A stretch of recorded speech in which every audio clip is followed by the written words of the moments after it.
Alors, on a vu la modale, quelque chose qui est très répandu, que ce soit pour s'authentifier par exemple, ou pour montrer des infos. Il y a souvent une modale qui va pop comme ça. Ben maintenant, on peut s'en faire un autre. On va se faire un accordéon. Un accordéon ou accordion en accordion, j'ai pas la prononciation sur ça en anglais. Ça va être un élément sur lequel on clique et son contenu va glisser en dessous. D'accord, son contenu va glisser comme un accordéon qui s'ouvre et qui se ferme, quoi. Donc on va ici appeler ça accord par exemple, histoire de pas faire un nom trop long. Donc accord.js, control-p, new file, accord.css. Ok, donc dans app.js, je vais ici me mettre ça en commentaire. CTRL-C, ça le met en commentaire comme ça. Donc ça crée une petite expression autour pour les commentaires qui sont dans le JSX. C'est normal, n'ayez pas peur de cette syntaxe. Très bien, ensuite, donc ici on a envie d'afficher accord. Hop, et il faut peut-être l'importer, donc on va le mettre ici, accord from.component/accord/accord. Ok. On retourne ici, RFC tab, parfait, et on peut fermer ça, et on importe également le CSS associé. Vous voyez comment ça fonctionne de manière générale. C'est une bonne manière de faire, de découper comme ça avec des petits morceaux de CSS à chaque fois. Alors évidemment, il faut faire attention au nommage des classes quand on fait comme ça. Mais comme en CSS classique, CSS classique aussi, on évite de nommer deux éléments de la même manière avec des classes similaires. Donc là, c'est pareil. N'hésitez pas à être très précis quand vous avez des éléments, des formulaires, etc. Par exemple, formulaire, contact, input, vous voyez, pour être bien précis à chaque fois et éviter d'avoir des conflits en CSS. Mais sinon, je trouve que c'est quand même une manière assez agréable de coder comme ça, en découpant tout. Très bien, donc hop, on va dans accord.js, donc on est juste ici, on va juste sauvegarder les deux fichiers qu'il faut, et on peut commencer à se faire le contenu. Donc ici, on va faire class name est égal accord, ça va être notre container. En haut, on va avoir notre partie, on va pouvoir cliquer. Alors c'est vrai que j'aurais pu vous montrer en premier lieu ce que c'est, mais bon, bah, j'ai oublié du coup, donc on va le faire directement. Donc, accord visible, ou visible. C'est la partie en haut, si vous voulez, de l'onglet sur lequel on va pouvoir cliquer. Et donc à l'intérieur, en général, il y a du texte, donc lorem 5 comme ça, tac. Et image src est égal chevron. Il y a un chevron, donc qui est une petite image, chevron down comme ça. Ou trouver des images, des SVG, des petites icônes gratuitement sur Flat Icons. Flat Icons. Et ici, donc on clique dessus et on tape chevron down. Et là, donc vous en avez des premiums qui sont avec la petite couronne en général, mais vous en avez plein de gratuites, ce qui est quand même assez agréable, assez sympa. Donc là, vous choisissez soit un chevron un peu gros, comme ça, un peu fat, soit quelque chose de plus simple. Donc nous, on va prendre ceci par exemple, ou celui-là. Très bien. Et donc là, vous avez soit PNG avec différentes tailles, soit SVG, vous avez juste à cliquer, Free Download, et hop, vous allez pouvoir comme ça le mettre dans votre dossier. Donc vu que je l'utilise juste dans ce composant, je vais juste le mettre là, et je vais l'appeler chevron, chevron.svg, ok. Si je l'utilisais vraiment tout au long de mon app, dans plein de composants, etc., j'hésite pas à faire un dossier dans src comme ça, assets, hop, et là-dedans je mets vidéo, icône, svg, image, etc. Ok, donc là je vais juste le mettre dans accord comme ça. Donc il faut le télécharger, enfin plutôt l'importer. Donc on va faire import ici chevron from/chevron.svg. Tac. Et alors je l'ai mis une majuscule, c'est ça? Ouais, je l'ai mis une minuscule, pardon. Une minuscule ici. Tac. On actualise et on a bien notre chevron qui apparaît juste ici. Alors ce qu'on va faire, on va mettre image width 20 pixels. Juste le temps de le coder pour que ça ne nous embête pas comme ça visuellement. Donc très bien, on a notre partie visible sur laquelle on va cliquer. Alors c'est pas encore stylisé, mais c'est sur ça qu'on va cliquer, puis le reste va slider en dessous, va gagner en hauteur. Donc ça, c'est notre partie visible, on peut aller en dessous. Hop, et on va faire div.accord toggle, c'est ça qu'on va toggle, qu'on va faire apparaître. Tac. Et à l'intérieur, on va faire un paragraphe avec du texte lorem 30 comme ça, ok, avec lorem 30, parfait. Donc on va styliser tout ça, c'est le texte qui va apparaître donc juste en dessous. Donc on peut aller dans notre accord CSS ici, hop, et c'est parti. Donc notre accord ici, on va lui mettre max width de 400 pixels, pour que ça reste une sorte de petite carte. Alors, je bouge le micro un peu parce que il était devant mes yeux, très bien. Une height auto, border 1 pixel solide RGBA, donc couleur noire 0, 0, 0, puis opacité de 0,2. Parfait. Ensuite, margin 100 pixels top. Alors, j'ai oublié de mettre un point virgule ici, donc en CSS, ça fait tout bugger. 100 pixels auto 0. Et border radius 3 pixels. Voilà, donc ça c'est notre container global qu'on est en train de voir juste ici. Alors, par contre, il n'est pas totalement centré. Voilà, il est centré, c'est parfait. Donc, on vient faire accord visible. Accord visible. Un petit background de RGB 71 77 155. C'est un bleu si je dis pas de bêtises, voilà. Parfait. Un bleu. Color FFF pour le faire ressortir dans le bleu sombre. Cursor pointer pour qu'on montre qu'on peut cliquer dessus. Hein. Puis display flex, justify content, space between, espace entre le titre et le chevron qu'on va avoir ici. Align item center pour l'avoir centré sur Y. Padding 15 pixels. Et puis voilà, très bien, très bien. Ensuite, donc, ici, notre image, on va plutôt la cibler comme ça pour que ce soit bien spécifique. Et on va lui laisser width 20 pixels, c'est ce que je lui avais mis de base. Alors, est-ce que je suis zoomé là ou pas? Tac, tac, tac, je suis à 100%. Alors, on a mis padding 15 ici. On va plutôt mettre padding comme ça. 10, 15. Voire même 7 comme ça. Hop. Ouais, vous voyez, voilà, très bien. Donc, notre chevron ici, je peux dézoomer un coup. Il est noir, comme ça, de base. Alors, vous faites CTRL F, fill, pour voir s'il a déjà une propriété fill. Notre SVG, il n'en a pas. Donc, on peut la créer. On va dans le tag SVG, puis n'importe où, par exemple, ici. Fill est égal white par exemple. Hop, et vous voyez qu'il est passé en blanc ici notre petit chevron. Très bien, très bien. Donc on retourne à notre CSS juste ici.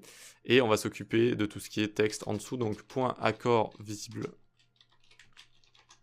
Hop, on va lui mettre font size 20 pixels. Alors maintenant j'attaque accord toggle. Accord toggle comme ça, très bien. Font size 18 pixels. Opacity 0 de base, même si ça je le cache pour l'instant. J'ai pas envie de le cacher pour l'instant, on a envie de voir ce qu'on code, très bien. Et on va le mettre un petit background RGB 245 x 3. Hop là, comme ça, voilà, très bien. Donc une petite couleur grise directement. Alors là on voit notre paragraphe qui a toujours un petit peu de marge comme ça directement. Donc ce qu'on va faire, vous savez, ils ont des marges de base, c'est pour ça qu'il faut faire des resets. Bon là on n'a pas de reset, alors on va directement lui enlever juste ici. On va lui mettre margin 0 et padding 22 pixels, 15 pixels. Pointer events none pour qu'on ne puisse pas cliquer dessus, mais qu'on puisse toujours qu'on puisse toujours sélectionner le texte si on en a envie. Et donc normalement j'actualise comme ça, très bien, on a notre texte juste ici, c'est parfait. On a notre petit composant juste là. On va pouvoir se créer la fonction d'animation, je vais la créer juste ici vu qu'elle est liée un petit peu avec accord toggle, vous allez voir. Animated ici, qu'est-ce que ça va faire? Eh bien ça va faire apparaître mon élément, opacity 1, pardon. Et puis il va y avoir une transition sur trois choses, sur la hauteur, deux choses. La hauteur, 0,4 secondes is in out, virgule, et là on fait une chaîne de transition, opacity, 0,4 secondes, 0,4 secondes de délai, et is in out également. D'accord? Donc ça c'est une chaîne de transition. D'abord on augmente la hauteur, ensuite on fait apparaître les éléments. Et quand on togglera à l'inverse, quand on recliquera, eh bien on a envie de faire l'inverse finalement. Est-ce qu'on peut faire ça en pur CSS? Oui. Donc je viens copier toute la transition ici, et je vais juste avoir à changer les deux en fait. Je vais juste à changer les deux de place. Donc opacity au-dessus. Tac, très bien. Donc d'abord l'opacity, et ensuite la hauteur. Avec un délai. Donc quand je clique sur animated, j'actualise, tac, ça fait d'abord grandir mon élément, ensuite ça fait apparaître le texte, et quand je reclique, ça fait disparaître le texte, et ça réduit mon élément. J'ai pas envie de d'abord réduire mon élément, et le texte qui dépasse, et ensuite le faire disparaître, vous comprenez? Très bien, donc on a tout ça qui est prêt, c'est génial, on va attaquer la partie logique, donc on vient ici dans notre accord.js, et on va avoir besoin de pas mal de choses. Donc on vient là, prendre useState, useRef, et useEffect. Hop, hop. Alors, oups. useEffect, comme ça, parfait. On va se créer du state et on va sélectionner un élément. Pourquoi on a besoin de sélectionner un élément? Parce que on a besoin de connaître la hauteur de cet élément qui va slider vers le bas pour pouvoir la donner en fait tout simplement quand on va toggle. Donc il va falloir le sélectionner avec une référence useRef et donc quand on sélectionne on utilise également useEffect. Pour commencer je m'occupe du state, const, on va avoir un toggle de base qu'on sait faire, cette toggle est égal useState, de base on le fait démarrer à false parce qu'on n'a pas envie de voir notre accordéon. Et on peut se faire la méthode qui sert à toggle, toggle state est égal, hop, hop, hop, tac, tac, set toggle j'ai dit, inverse de toggle. Voilà. Vous pouvez faire la version raccourcie des fonctions fléchées si vous voulez, mais moi j'aime bien, quand j'ai des fonctions qui sont liées au state, les écrire avec les accolades comme ça me permet de mieux me repérer. Très bien, donc on a notre const toggle set toggle. Alors oui, ici on va plutôt l'appeler toggle state. On va plutôt l'appeler toggle state, sinon ce sera le même nom que ça. Donc là c'est un simple toggle, assez simple, ok. Maintenant il va falloir sélectionner notre élément ici, à l'élément qu'on va toggle, avec une référence. Const ref height est égal useRef. Ok, il faut donc maintenant sélectionner avec l'attribut ref. Hop, donc on vient dans accord toggle juste ici, et on vient dire ref est égal ref height comme ça. Ok, ref est égal ref height. Donc on vient de le sélectionner directement. On va du coup faire quelque chose lorsque le composant se sera bien monté, donc useEffect ici. Alors là aussi ça me le propose, c'est avec l'extension, si je dis pas de bêtises, ES7. Et quand vous avez le petit carré comme ça avec les petits points, ça vous l'écrit directement. Donc je suis plus ou moins fan de ça parce qu'il vous met la fonction cleanup, etc. On n'en a pas tout le temps besoin de la fonction cleanup. Mais du coup, on a bien notre useEffect juste ici. Donc une fois que le composant se sera bien affiché, et seulement la première fois qu'il s'affiche, une fois qu'il sera bien monté et que c'est fini, on exécute cette fonction callback donc, et on fait set height L. Et donc set height L, ça va être un second state qu'on va avoir juste ici. Donc height L, la hauteur de l'élément. Et set height L est égal useState vide de base. Très bien, et donc on va le remplir avec la hauteur de notre élément une fois que le composant aura bien chargé. Ok. Donc comment on fait? On vient ici, on vient faire, on ouvre les accolades et les backticks, et on vient prendre notre élément ref height.current, donc l'élément qu'on a sélectionné, .scroll height, c'est-à-dire la hauteur de cet élément, et on n'oublie pas pixel à la fin. C'est bon, on peut souffler. On a réussi à sélectionner un élément, et une fois que le composant s'affiche, la première fois et seulement la première fois, on prend la hauteur de cet élément. Et donc on va pouvoir ensuite la toggle et lui rajouter comme ça, cette hauteur-là. Voilà. Très bien. Donc on a réussi à mettre notre ref là. On aimerait que notre méthode toggle, ici, toggle state, se lance quand je clique sur accord visible, comme ça. D'accord? Sur accord visible, ou accord visible. Donc on vient là et faire un simple onClick comme on sait faire. OnClick est égal et on envoie la fonction toggle state, comme ça, toggle state. Ok, donc là maintenant quand je clique, ça toggle mon state directement. Parfait. Une fois que le state est toggle, j'ai envie de changer les classes en fonction de ce state. Donc ici, j'ouvre les accolades, ou j'ouvre une accolade, je mets bien à la ligne, ça permet de mieux s'y retrouver. Class name, donc toggle est true, point d'interrogation. Si oui, j'envoie la classe accord toggle et animated. Sinon, j'envoie juste la classe accord toggle. Ok, parfait, on actualise.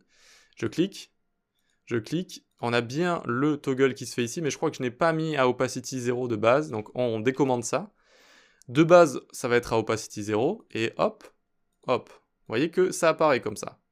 Donc là, on a le premier effet qu'on a envie d'avoir, qui est l'apparition du texte. Parfait, maintenant il faut la hauteur aussi, il faut que la hauteur grandisse et qu'elle rétrécisse comme ça. Donc on va en dessous, hop, et on va directement s'occuper du style en ligne. C'est pas très commun de faire de l'inline styling, mais pour cette animation-là, on fait comme ça, et parce qu'on a besoin de prendre en fait la hauteur dans notre logique, et ensuite on a besoin de la toggle dans notre style directement, donc c'est pour ça qu'on le fait juste ici. Donc on ouvre les accolades, on ouvre notre objet ici, et donc notre hauteur, est-ce que toggle est true? S'il est true, j'envoie la hauteur de l'élément qu'on a récupéré au préalable. Hop, donc height L comme ça. Sinon, 2 points après, j'envoie 0 pixel. 0 pixel comme ça. Ok? Voyons voir, j'actualise. Hop, on grandit, on apparaît, on disparaît, on rapetit. Ok? On se réduit. Et voilà. Et voilà comment on fait cette animation qui est plutôt sympathique. Pas si simple, hein, pas si simple, c'est comme les drop-down, etc. Enfin, ça pourrait être plus simple si on ne l'avait pas animé. Mais moi, je préfère quand c'est animé quand même ce genre de choses. C'est un petit peu plus sympa. Bon, c'est pas l'interface du siècle encore. On aurait pu s'appliquer un petit peu plus. Mais c'est vraiment pour vous donner, si vous voulez, le schéma. Et ensuite, vous faites ce que vous voulez en termes d'animation, d'interface, etc.